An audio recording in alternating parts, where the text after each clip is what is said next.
తప్పకుండా నువ్వు కనికరించమని ప్రార్థిస్తున్నా. అలాగే సోదరి కుమారి కోసం కూడా ప్రార్థిస్తున్నా. తన జీవితాన్ని కూడా మళ్ళీ బలంగా కట్టుకొని బలంగా సాగిబిడ్డగా చేయండి. మీరు కృప చూపండి దేవా.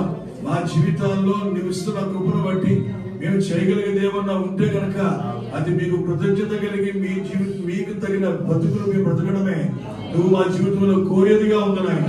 కాబట్టి అంటే కృప వీరికి దొరుకును గాక. ఈ కార్యము చేయండి. ఈ గృహంతో పాటు వారి ఆత్మీయ జీవితాలు కూడా దీవించబడాలని ఆశపడతా ఉన్నాను. తప్పకుండా సహాయం చేయండి. ఇదిగో తండ్రి సమయంలో తిరిగి మళ్ళీ ఈ గృహాన్ని ప్రతిష్ఠించడానికి మేము వచ్చాం నాయన. ఈ యొక్క గృహాన్ని చూడండి. చూస్తున్నప్పుడు ఇది ఒక నూతన గృహంలాగే కట్టుకోగలిగారు వాళ్ళు మళ్ళా కనుక తిరిగి మరొకసారి నీకు మేము ప్రతిష్ఠ చేస్తున్నాం. ఇంతకాలం కూడా వారు ఇందులో కాపురం చేశారు కదా, ఇప్పుడు నూతన పరచబడింది దేవా. కనుక ఈ గృహాన్ని నివాస యోగ్యంగా వారికి సకల సంతోషం ఇచ్చే చక్కటి గృహముగా, ఆత్మ సంబంధమైన కీర్తనలు వినబడే ఒక మంచి గృహముగా, ఎల్లప్పుడు పరిశుద్ధత మాత్రమే ఉండే గృహముగా ఈ గృహము నీ బిడ్డలు కూడినట్లు అన్ని రకాల ఆశీర్వాదాలు కలిగిన చక్కటి గృహముగా ఉండినట్లుగా ప్రభువైన యేసుక్రీస్తు నామములో దీన్ని ప్రతిష్ఠ చేయించు. నిశ్చయముగా మీరు దీన్ని దీవించండి, ఆశీర్వదించండి నాయన. ఓ రాజా నా తండ్రి, తిరిగి మరొక్కసారి ప్రతిదాన్ని మీరు పరిశుద్ధపరచండి. చక్కటి గృహముగా వారి కోసం దీన్ని ఉంచండి దేవా. నాయన నా తండ్రి, గృహాలు ఎంత మంచిగా కట్టినా మీరుంటే కదా మాకు సంతోషం, మీరుంటేనే మాకు ఆనందం తండ్రి, మీరుంటేనే సమాధానం సమృద్ధి ప్రభా. కనుక మీరుంటే చాలు నాయన. ఈ గృహంలో మీరు రండి, తప్పక ఈ గృహంలో మీరు ఉండండి. నీవు మాత్రం ఇక్కడ ఉండాలి దేవ. ఏ శత్రు కార్యాలు ఇక్కడ ఉండాలి వీలే దేవ. ప్రతి చీకటి ప్రభావాల్ని యేసు నామములో గద్దిస్తున్నా.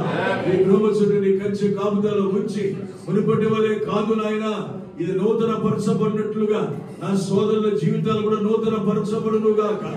ఈ గొప్ప కార్యము చేయి నాయన. నిశ్చయంగా ఈ గృహాన్ని దీవించండి.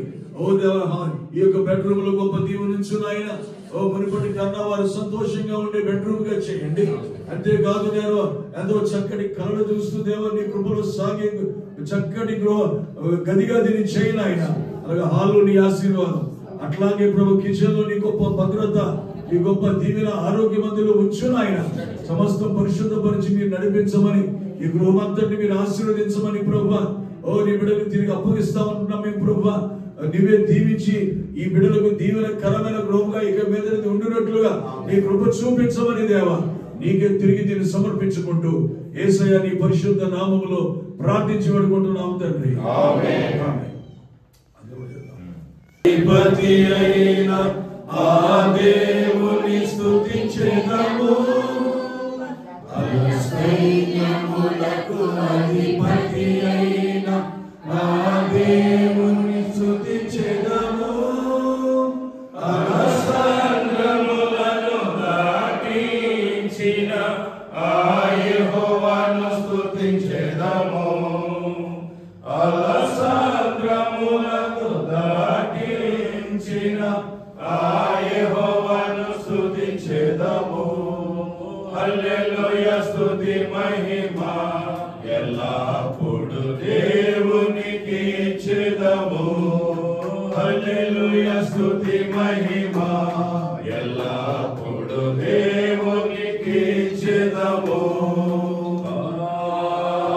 హల్లెలూయా హల్లెలూయా హల్లెలూయా హల్లెలూయా హల్లెలూయా హల్లెలూయా హల్లెలూయా హల్లెలూయా. ప్రార్థన చేద్దాం. గ్లోరీ హల్లెలూయా హల్లెలూయా హల్లెలూయా. మహోన్నతుడ, మహాపరిశుద్ధుడ, మహావీరుడ, సర్వశక్తి కలిగిన తండ్రి, కృపల దేవాని పరిశుద్ధ నామానికి స్తుతులు స్తోత్రాలు చెల్లిస్తా ఉన్నాం రాజా. నీ కృపను బట్టి, ప్రేమను బట్టి ప్రభు ఇంతవరకు మమ్మల్ని అందరినీ కాచి కాపాడి నీ కృపలో భద్రపరిచి నాయన ఈ యొక్క సంవత్సరం చివరి నెలలో మమ్మల్ని ప్రవేశపెట్టావు తండ్రి. ఇదిగో నాయన మా సమాజంలో ఉన్నటువంటి మా బిడ్డలు ప్రభు, మా సహోదరులు, ఇదిగో నాయన మరి కుమారిని బట్టి సత్యాన్ని బట్టి వందనాలు చెల్లిస్తున్నాం.